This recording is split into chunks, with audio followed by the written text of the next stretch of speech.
अच्छा सुनो, सब्सक्राइब करते वक्त ना घंटी बजा देना ताकि जब मैं ऑनलाइन आऊँ तो तुम्हारे फोन की भी नमस्कार दोस्तों, आप सभी का स्वागत है हमारे YouTube चैनल पर। तो दोस्तों आज हम बात करेंगे आपके डीएलएड प्रथम सेमेस्टर गणित। तो दोस्तों इस वीडियो में हम डिस्कस करेंगे आपका मॉडल पेपर नंबर 1। तो दोस्तों जो पेपर की दृष्टि से महत्वपूर्ण प्रश्न होंगे, सिर्फ उन्हीं क्वेश्चन को हम इस वीडियो में डिस्कस करने वाले हैं। और दोस्तों गणित में 25 में से 25 की तैयारी। तो दोस्तों कैसे आ सकते हैं आपके 25 में 25 नंबर? तो वीडियो को शुरू से लेकर आपको अंत तक देखना है। तो दोस्तों जब इस वीडियो को समाप्त हो जाए इसके बाद आप संस्कृत का मॉडल पेपर देख सकते हैं।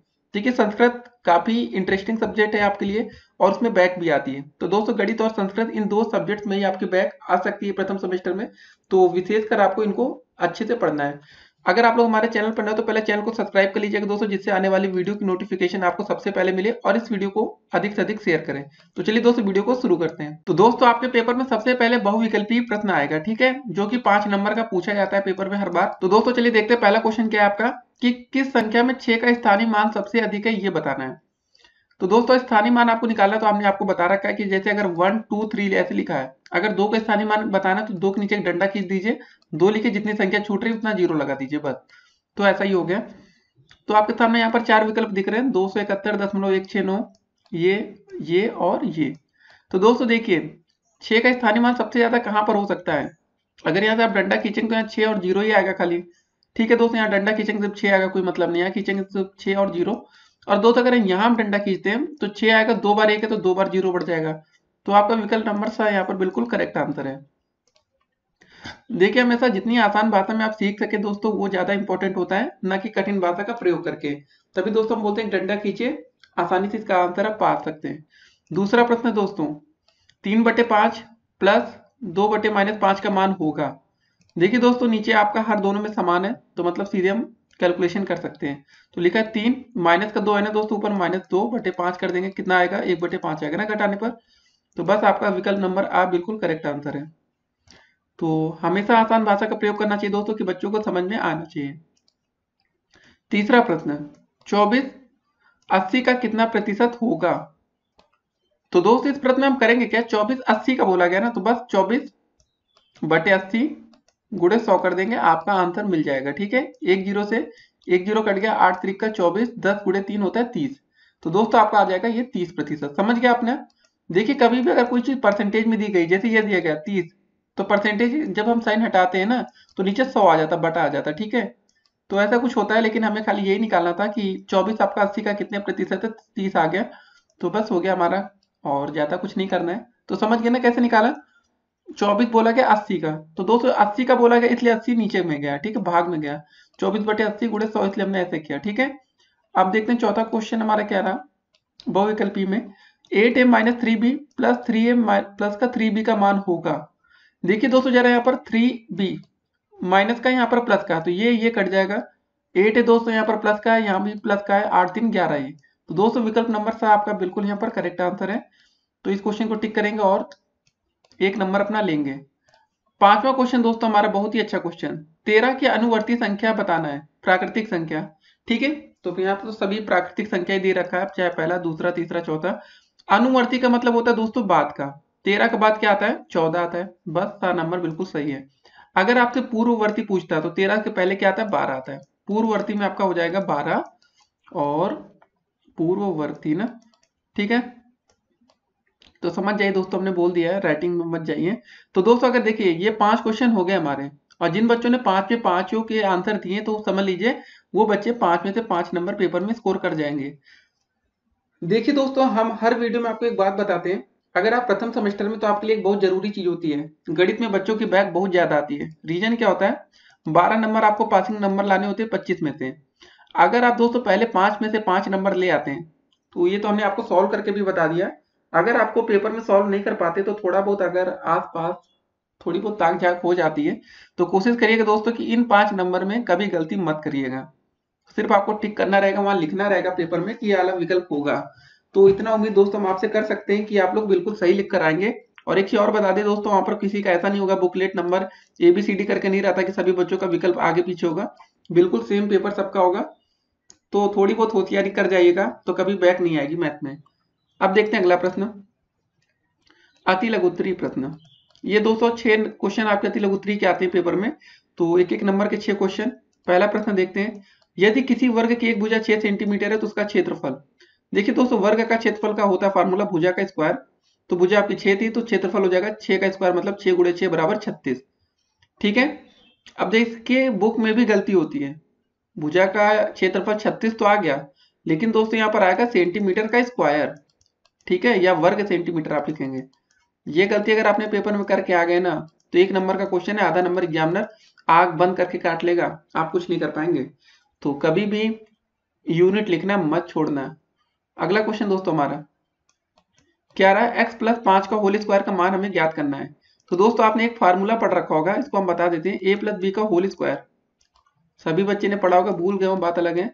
इसका फार्मूला होता है ए स्क्वायर प्लस का बी स्क्वायर प्लस का 2ab, ठीक है, यही पढ़ा है ना आपने। तो दोस्तों सबसे पहले x का स्क्वायर किया तो x स्क्वायर आ गया, 5 का स्क्वायर दोस्तों यहाँ पर हमने किया तो 5 का स्क्वायर और 2 इंटू 5 a है ये दोस्तों, और ये b x, तो x square plus 10x plus 25, ये दोस्तों फार्मूले से है, हो गया क्वेश्चन। तो ये इतना आसान सा क्वेश्चन पेपर में आ सकता है। अगला प्रश्न है हमारा, संख्याओं 13, 39 और 273 का मासा ज्ञात करना है। देखिए महत्तम समापवर्तक दोस्तों वो बड़ी से बड़ी संख्या होती है जिससे ये सारी संख्या कट जाए, ठीक है। तो एक ये आप समझ गए होंगे कि 13 को अगर कोई संख्या काट सकती है तो खुद ही 13 है। ये बहुत ही आसान क्वेश्चन है, ट्रिकी क्वेश्चन है, 1 सेकंड में आप इसका आंसर कर सकते थे। इसका आंसर 13 होगा। मासा देखिए दोस्तों लास्ट में इसका मासा आ रहा होगा हमारा, ये देखिए लिख के आ रहा है ना, महत्तम समापवर्तक 13 क्यों आ रहा है दोस्तों, इसको सॉल्व करने की जरूरत ही नहीं पड़ती अगर आपका बहुविकल्पी का क्वेश्चन होता है, क्योंकि 13 अगर 12 लिखा होता दोस्तों तो चलिए ठीक है, इसको हम 12 को 2 से भी काट सकते हैं, 3 से भी काट सकते हैं, 4 से भी, 6 से भी और 12 से भी, ठीक है। लेकिन जो 13 है दोस्तों, अब एक को मत लीजिए, यहाँ पर एक को होता है लेकिन चलिए ठीक है, यहाँ पर एक को नहीं देखते हम लोग फिलहाल।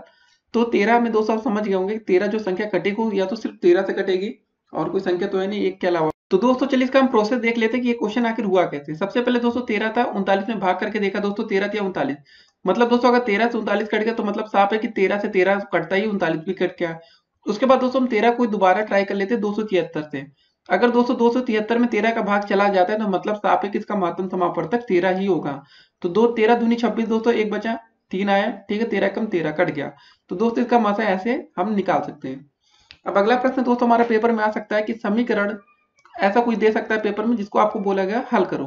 3x माइनस 5 बराबर x प्लस 3, 3x माइनस 5 बराबर x प्लस 3 दोस्तों, तो हमने x को एक तरफ ले आए, देखिए यहाँ पर जरा ये 3x था, यहाँ पर x था, तो x को दोस्तों इधर हम जब ले आए तो माइनस में हो गया, जब ये दोस्तों -5 था, जब इधर घूम के जाता दाएं पक्ष में तो ये प्लस का 5 हो गया। तो यहाँ से 3x में से एक x घटेगा तो 2x बचेगा, 5 3 8 हो गया, x बराबर, तो दोस्तों यहाँ से हमने क्या किया था, x बराबर आपका कर दिया 8/2, तो 2 एकम 2 2 चौके 8, तो दोस्तों यहाँ से वैल्यू 4 आ गई आपकी, ठीक है। अगला प्रश्न दोस्तों कुछ ऐसे भी बन सकते हैं पेपर में सिंपल से कि सभ्यता के विकास के समय संख्याएं क्या कहलाती थी ये बताना है। तो दोस्तों सभ्यता के विकास में गिनती की संख्याएं प्राकृतिक संख्याएं कहलाती थी, याद रखना है। अगला क्वेश्चन दोस्तों, संख्या किसे कहते हैं, आसान सा क्वेश्चन पूछा जा सकता है, जिन शब्दों से वस्तुओं की गिनती का बोध होता है उसे हम संख्या कहते हैं, ठीक है ना, वस्तुओं की गिनती का बोध। एक क्वेश्चन एक्स्ट्रा ले रहे हैं आपके लिए कि चलिए ठीक है 6 क्वेश्चन आते हैं लेकिन हम 7 ले रहे हैं कि आप लोग थोड़ा सा ज्यादा सीख सकें कि संख्यांक से क्या आता है ये आपको बताना है, क्या संख्यांक से। तो दोस्तों इसका उत्तर होगा कि संख्याओं को जिन संकेतों द्वारा व्यक्त किया जाता है उसे हम बोलते हैं संख्यांक, इतना आपको ध्यान में रखना है, ठीक है। अब दोस्तों आपके लघुत्तरी क्वेश्चन यहाँ से शुरू होते हैं, मतलब जो लघुत्तरी पेपर में क्वेश्चन आते हैं दोस्तों, प्रत्येक क्वेश्चन देखिए पहले टोटल 7 लघुत्तरी क्वेश्चन आएंगे और प्रत्येक क्वेश्चन का आपको दोस्तों पेपर में मिलेगा 2 अंक, टोटल दोस्तों आपको मिलेंगे 14 अंक, पास होने के लिए आपको लाना होता है 12 अंक। तो अगर आप सिर्फ लघुत्तरी भी तैयार करके जाएंगे तो पेपर में कम से कम नहीं तो पासिंग मार्क लेकर ही लौटेंगे। तो लघुत्तरी का पहला प्रश्न हमारा क्या है जरा देखते हैं, 6705 से 4 अंकों की सबसे बड़ी एवं सबसे छोटी संख्या लिखिए। देखिए दोस्तों 4 अंकों की सबसे बड़ी संख्या हमें बनानी है, तो सबसे बड़ी संख्या बनाने के लिए सबसे पहले हम 7 को लिखेंगे, ठीक है, सबसे बड़ी संख्या, फिर उसके बाद उससे छोटी संख्या दोस्तों 6 है, फिर 5 है, फिर 0, दोस्तों सबसे बड़ी संख्या हमारी 7 6 5 0 बन गई। अब सबसे छोटी संख्या बनाना है, देखिए दोस्तों 4 अंकों की बनाना है तो 0 को आगे हम नहीं रख पाएंगे, क्योंकि 0 तो आप किसी की भी संख्या के आगे लिख सकते हैं। अगर हम 100 रुपये आपको दे दें, अगर कहीं 0 के आगे लगा दे तो कोई फर्क पड़ता है, नहीं पड़ता, ठीक है। अगर हाँ एक 0 इधर बढ़ा देंगे तो यार 1000 हो गए तो फर्क पड़ेगा, तो दोस्तों ऐसा हम नहीं करेंगे, 0 को आगे हम नहीं लिख सकते। तो सबसे छोटी संख्या दोस्तों जब हम लिखना होगा तो सबसे छोटी देखिए 6 7 और 5 में कौन सबसे छोटी है, 5 है, फिर दोस्तों 0 आती है, अब 0 दोस्तों लिख सकते हैं, तो 5 0 6 7 ये सबसे छोटी संख्या है, ठीक है। अब दोस्तों जी का अगला प्रश्न क्या रहा, 5, 2, 3, 1 में प्रत्येक अंक का स्थानीय मान हमें ज्ञात करना है। चलिए एक अच्छा क्वेश्चन मिला, हम भी सोच रहे थे कैसे आपको स्थानीय मान बताए। 5, 2, 3, 1। ठीक है दोस्तों, अगर एक का स्थानीय मान लिखना है तो एक लीजिए, डंडा खींचिए, एक लिख दीजिए, हो गया आंसर। 3 का लिखना है तो 3 के नीचे डंडा खींचिए, पहले 3 लिखेंगे, जितनी संख्या दोस्तों छूटेगी उतना 0, एक था ना, एक 0। अब 2 का निकालना है दोस्तों, 2 के नीचे डंडा खींचेंगे दोस्तों, 2 लिखेंगे। अब 2 संख्या लास्ट में बच रही तो 2 बार 0 लगाएंगे। अब दोस्तों 5 के नीचे डंडा खींचेंगे, ज्यादा लंबा डंडा हो गया क्या, तो पहले दोस्तों हम 5 लिखेंगे और जितनी संख्या छूट रही है 3 बार 0, एक बार 0, 2 बार, 3 बार। दोस्तों देखिए यहाँ पर भी वैसे लिखा गया, 5 का आपका 5000 आ गया, 2 का 200 आ गया, 3 का 30 आ गया, 1 का 1 आया। तो जो भी तरीका आपको अच्छा लगे, डंडा वाला या जो भी तरीका, उस तरीके से आप कर सकते हैं। इस वीडियो में दोस्तों फिलहाल हमने आसान प्रश्न लिए कि जो बच्चे भी पहला मॉडल पेपर है तो आप लोग थोड़ी तैयारी भी वीक रहती है, तो आप मोटिवेट हो थोड़ा। अब दूसरा प्रश्न दोस्तों क्या होगा कि 636 में दोनों 6 के स्थानीय मान आपको ज्ञात करने हैं। तो कैसे निकालेंगे दोस्तों 636 में, तो सिंपल सी बात है दोस्तों, 6, 3, 6 लिखेंगे आप लोग ना। पहले 6 के दोस्तों नीचे डंडा खींचेंगे, 6 आ जाएगा, दूसरा 6 के नीचे बड़ा डंडा खींचेंगे तो 6 आएगा, 2 बार संख्या छूट रही, 3 और 6, 2 बार 0 लग जाएगा।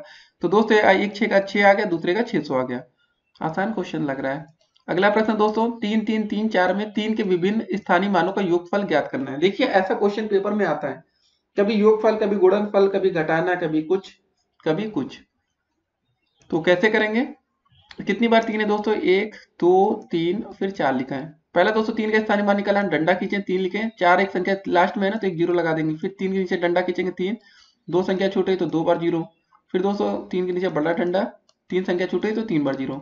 तो 3 के विभिन्न स्थानीय मान, पहला दोस्तों देखिए 3001 आ रहा हमारा, फिर 300 और 30, दोस्तों 3030, 300 और 30 सबको जोड़ दिए तो 3330 बना, ये आपका आंसर हो गया।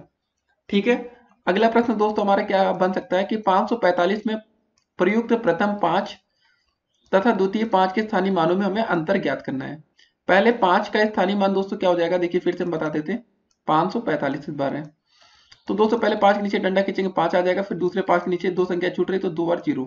ठीक है, तो एक दोस्तों 5 हो गया, एक 5 हो गया, दोनों में घटाना है तो पहले 500 में से 5 घटाएंगे तो 495।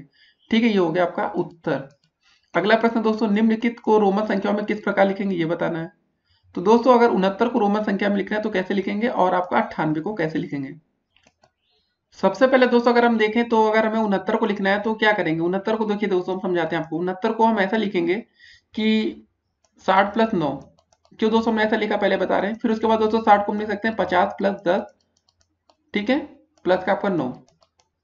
इसका एक रीजन है दोस्तों, क्योंकि हमें पता है कि 50 का रोमन संख्या में हम क्या लिखते हैं, 50 को इसको एल लिखते हैं। ठीक है दोस्तों, 10 को हम एक्स लिखते हैं, आपको पता होगा, और 9 को दोस्तों हम लोग क्या लिखते हैं, आई एक्स। ठीक है, ये बात दोस्तों आपको बहुत अच्छे से पता होगी। दोस्तों जब आपको ये बात पता है तो बस लिख दीजिए, हो गया आपका आंसर। 50 को एल लिखते हैं, 10 को एक्स लिखते हैं, 9 को आई एक्स लिखते हैं, हो गया आपका रोमन संख्या 69। अब दोस्तों बारी आती है आपके 98 को कैसे लिखेंगे। 98 को दोस्तों हमने क्या किया, 90 में से 8 जोड़ दिया।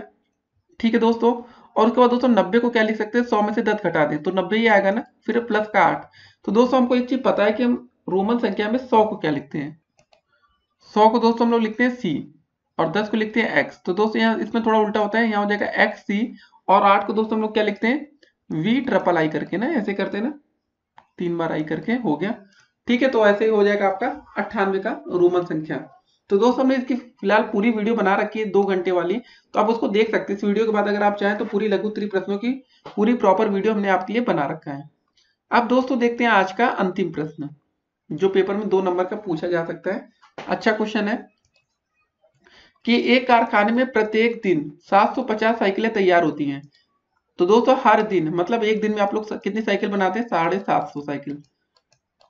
और उसके बाद दोस्तों लिखा है कि 2 वर्ष में कुल कितनी साइकिलें बनेंगी ये बताना है, यदि इन 2 वर्षों में एक वर्ष लीप वर्ष हो। देखिए दोस्तों एक साल में कितने दिन होते हैं पहले आप ये बताइए, 365 दिन होते हैं एक साल में, सबको पता है यार कि 365 दिन होते हैं। तो दोस्तों 2 साल में कितने दिन हो जाएंगे, 365 प्लस 365।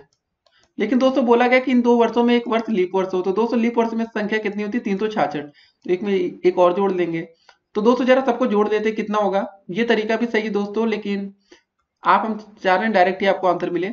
तो दोस्तों हो जाएगा आपका 365 प्लस का 366। ठीक है दोस्तों, जोड़ते हैं, 6 5 11, 6 6 12 1 13, 3 3 6 1 7, इतने दोस्तों हो गए। तो 731 दिन हो गए दोस्तों, ठीक है। और दोस्तों आपका एक दिन में कितनी साइकिल बनती है? 750। तो दोस्तों 731 दिन में कितनी साइकिलें बनेंगी? तो बस आप समझ गए होंगे कि 731 का गुणा हम 750 में कर दे, आपका आंसर मिल जाएगा। ठीक है, पहले 5 एक करते हैं, जीरो तो आगे बढ़ा देंगे। 5 एकम 5, 5 या 15, हाथी लगा 1, 5 सत्ते 35, 1 36। ठीक है, फिर एक कट्टम करेंगे। 7 एकम 7, 7 त्रिक 21 का 1, हाथी लगा 2 आपका दोस्तों, 7 सत्ते 49, 2 51। ठीक है, बस जोड़ लेंगे 5, 7 5 12, 6 1 7, 1 8 हो जाएगा दोस्तों, 3 1 4 हो जाएगा, 5 4 8 2 5। ठीक है दोस्तों, और लास्ट में हमारे एक जीरो आ जाएगा जो हमने जीरो छोड़ रखा था। तो दोस्तों आपका कुछ आंसर यही आ जाएगा, 5,48,250। ऐसे कॉमा लगा के कर देंगे तो सेपरेट तो अच्छा लगेगा। तो दोस्तों वही आपने देखा नीचे जो आपका आंसर आ रहा है 5,48,250। तो हमने कितने आसान तरीके से इसको आपको बता दिया, क्योंकि आप 2 बार या तो गुणा करते हैं दोस्तों, दोनों बार गुणा करने के बाद आपको लास्ट में जोड़ना भी पड़ता, तो आपका थोड़ा लंबा प्रोसेस होता है। तो ये तरीका आप अपना सकते हैं। तो दोस्तों आज आपके सामने 25 नंबर के क्वेश्चन आपके सामने रखे गए, और उम्मीद करते हैं दोस्तों कि आप लोग अच्छा स्कोर पेपर में किए होंगे आज की वीडियो में। तो दोस्तों चलिए कोई नहीं, आपके अगर 10 नंबर बन रहे तो भी अच्छी बात है, 2 नंबर अगर आपने 1 नंबर भी आज बनाया तो अच्छी बात है दोस्तों, क्योंकि आपने खाता खुल गया। तो मॉडल पेपर अब आपके सामने रोज आएगा, तो बिल्कुल परेशान मत होइए। फिर मिलते हैं अगली वीडियो में, तब तक के लिए स्टे कनेक्टेड और ऑल द बेस्ट, तैयारी करते रहें पेपर की।